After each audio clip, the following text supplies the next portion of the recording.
जय श्री कृष्ण।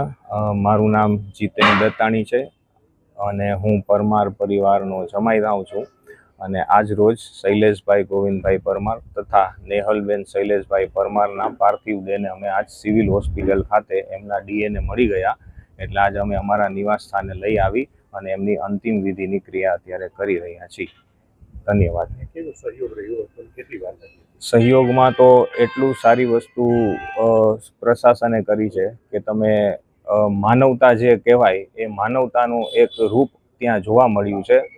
અને સૌ પ્રથમ કહું તો જામનગરના માનનીય કલેક્ટર સાહેબ શ્રી કેતનભાઈ ઠક્કર, જેમનો સાથ સહકાર હંમેશા મારી જોડે રહે છે, અમારા દુઃખમાં પણ એ ભાગી થયેલા છે અને તમામ સરકારી સંસ્થાઓ, ડિપાર્ટમેન્ટ છે, મામલતદાર કચેરી છે, ટ્રેઝરી ડિપાર્ટમેન્ટ છે, એ બધા લોકો અમને સાથ સહયોગ આપી અને અમારા દુઃખમાં છે ને ભાગીદાર બનેલ છે।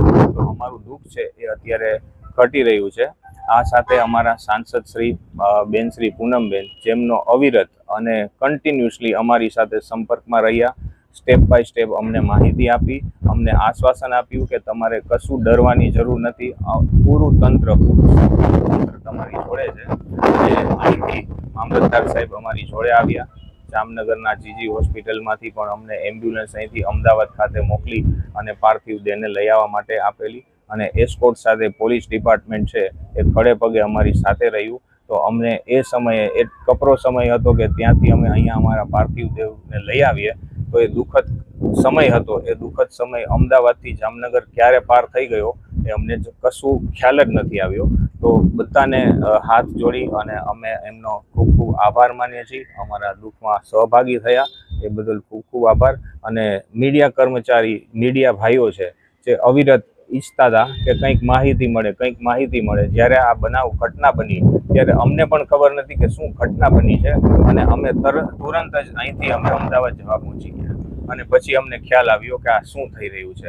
પરંતુ મીડિયા ભાઈઓએ ઘણી મહેનત કરી, ઘણા પ્રયાસો કર્યા, ઘણા સોશિયલ મીડિયા, ઇન્સ્ટાગ્રામમાં પણ વિડીયો અપલોડ કરેલા છે અને જે માહિતી તમને મળી એ પ્રમાણે તમે એમાં અપલોડ કરી પબ્લિક સુધી વસ્તુ પહોંચાડી। તો મીડિયા કર્મચારીઓનો પણ ખૂબ ખૂબ આભાર। એક અઠવાડિયા પહેલાં અમદાવાદથી લંડન જઈ રહેલી ફ્લાઇટ એર ઇન્ડિયાની, એમાં જામનગરના દંપતી જે એનઆરઆઈ હતા, આ લંડન હાલ રહેતા હતા અને જામનગરના હતા, એનું આજે અંતિમ ક્રિયા કરવામાં આવી છે। આ દુઃખદ ઘટનામાં અમે જામનગર વાસીઓ, બધા જામનગરના પ્રજાજનો એકસાથે મળી અને આ દુઃખની ઘડીમાં એને સાથે છીએ અને પરમ કૃપાળુ પરમાત્મા તમામે તમામ 242 જણા જે દુઃખદ અવસાન થયું છે એના આત્માને પણ શાંતિ આપે એવી હું પ્રભુ પાસે પ્રાર્થના કરું છું।